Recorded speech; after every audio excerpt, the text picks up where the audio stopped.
Shalom Bapak Ibu semuanya, selamat pagi. Saya percaya Bapak Ibu semuanya, saudara yang kasih Tuhan, pasti sehat, pasti diberkati Tuhan. Amin. Mari sama-sama kita baca Matius pasal 25 ayat 13 pada renungan pagi hari ini. Jika baca sama-sama, kita buka ayat firman Tuhan. Saya akan bacakan bagi saudara dalam Matius pasal 25 ayat 13. Demikian firman Tuhan. Karena itu berjaga-jagalah, sebab kamu tidak tahu akan hari maupun akan saatnya. Di situ katakan berjaga-jaga. Ya, Tuhan pesan kepada kita semua untuk berjaga-jaga karena kita tidak tahu kapan hari saatnya tiba. Ya, berbicara tentang kedatangan Tuhan. Saya percaya kedatangannya yang sudah sangat singkat. Kita tidak tahu kapan dia datang, tapi Tuhan pesan kepada kita untuk berjaga-jaga. Kalau kita baca dalam Matius pasal 25 ayat 1 dari atas kita baca, itu tentang apa? Tentang perumpamaan kerajaan surga. Ya, perumpamaan tentang kerajaan surga. Di situ ada 10 gadis yang akan menantikan menyongsong mempelai laki-laki yang akan datang menjemput mempelai perempuan. Dan 10 gadis ini dipilih oleh mempelai perempuan, itu sahabat-sahabatnya dari mempelai perempuan untuk masuk dalam prosesi pernikahan itu. Dan mereka harus menyediakan pelita sebagai penerangan untuk menyongsong, menantikan mempelai laki-laki untuk menjemput mempelai perempuan. Dan mereka menyediakan semua pelita. Nah, 10 kali menjadikan pelita mereka. Mereka siapkan, menanti mempelai laki-laki datang. Dan waktu demi waktu mereka menantikan, rupanya mempelai laki-laki belum datang dan mereka sangat ngantuk dan tertidur. Dan ada seruan dari orang bahwa mempelai datang, songsonglah dia. Maka terbangunlah 10 gadis itu dan bangun dan menjadikan pelitanya. Dan waktu mereka bangun, ada 5 gadis bodoh. Tahu-taunya pelitanya sudah mau padam karena kehabisan minyak. Karena mereka tidak memperhitungkan kalau mempelai laki-laki keterlambatan datang. Ya. Dan gadis yang bijaksana, mereka betul-betul bijaksana. Biarpun mereka menghitungkan cukup minyak itu, tapi mereka menyediakan persediaan yang lebih minyak itu. Nah, waktu akan terjadi perubahan, keterlambatan datang mempelai laki-laki, gadis bijaksana ini sudah punya minyak persediaan untuk mencukupi masuk di dalam prosesi pernikahan itu bersama-sama mempelai laki-laki dan perempuan. Apa yang terjadi waktu mereka bangun? Mereka kekurangan minyak dari 5 gadis bodoh itu, dan mereka minta kepada gadis bijaksana untuk minta minyak untuk mereka. Apa yang dikatakan oleh gadis bijaksana? Jangan, nanti Anda dan saya akan kekurangan minyak itu. Karena hanya mencukupi untuk kebutuhannya sendiri. Di maka sana mereka menyediakan untuk persiapan mereka sendiri.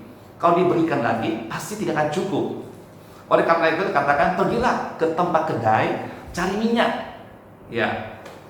Lalu mereka pergi mencari minyak, dan mereka lalu tibalah mempelai laki-laki, mereka datang menjemput mempelai perempuan. Nah, mereka diiringi bersama-sama dengan gadis yang tadinya 10, jadi yang 5 sudah pergi mencari minyak. 5 bersama-sama dengan mempelai laki-laki masuk di dalam pesta itu, dan pintu itu ditutup. Apa terjadi? Gadis-gadis yang bijaksana, yang bodoh itu datang. Mereka sudah mencari minyak, lalu mereka tutup pintu. Dalam ayat 11 dikatakan begini. Kemudian datang juga gadis-gadis yang lain itu dan berkata, yaitu gadis 5 bodoh itu, "Tuan, Tuan, bukakanlah kami pintu." Tetapi ia menjawab, "Aku berkata kepadamu, sesungguhnya aku tidak mengenal kamu." Waktu mereka ketuk pintu, apa yang terjadi? Orang itu membuka pintu dan katakan, "Aku tidak mengenal engkau." Apa yang terjadi? Mereka 5 gadis bodoh tidak bisa mengikuti dalam pesta itu.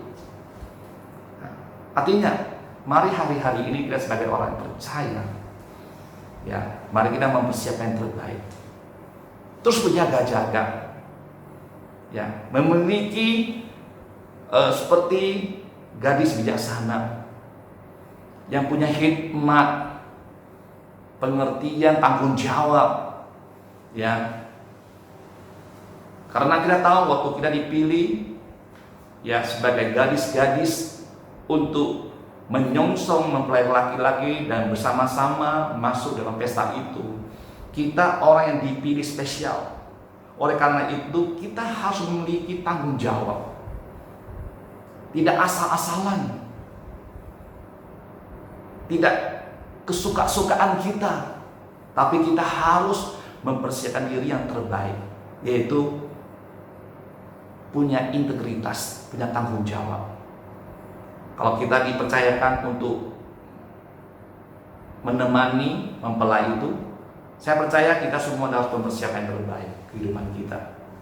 Seperti gadis bijaksana, dia mempersiapkan minyaknya, ya, dia sangat hati-hati, dia tidak main-main, dia serius, dia punya tanggung jawab, tuntaskan apa yang diberikan tanggung jawab kepada mereka sebagai gadis-gadis yang akan menemani mempelai masuk dalam pesta itu, dan mereka menyediakan yang terbaik. Bapak Ibu semuanya, pagi hari ini saya akan pesan ini untuk kita semua. Mari kita sebagai orang yang percaya menantikan Tuhan, kita memiliki roh yang hikmat, takut akan Tuhan, bertanggung jawab, berintegritas. Saya percaya kalau kita hidup yang selalu intim dengan Tuhan, kita tahu tanggung jawab kita sebagai hamba Allah, sebagai gereja Tuhan. Tidak main-main, tapi serius hidupnya yang berkenan bagi Tuhan. Tidak main-main dalam kehidupan kita. Kehidupan kita nggak asal-asalan, tapi hidup kudus, hidup yang jujur, setia, yang taat kepada Tuhan. Biarlah firman Tuhan pagi hari ini boleh jadi berkat bagi saudara dan saya.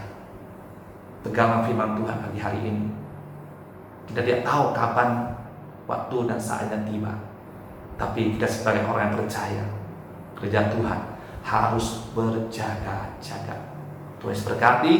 Biar firman Tuhan pagi hari ini menjadi berkat bagi kita semua. Shalom, Tuhan berkati.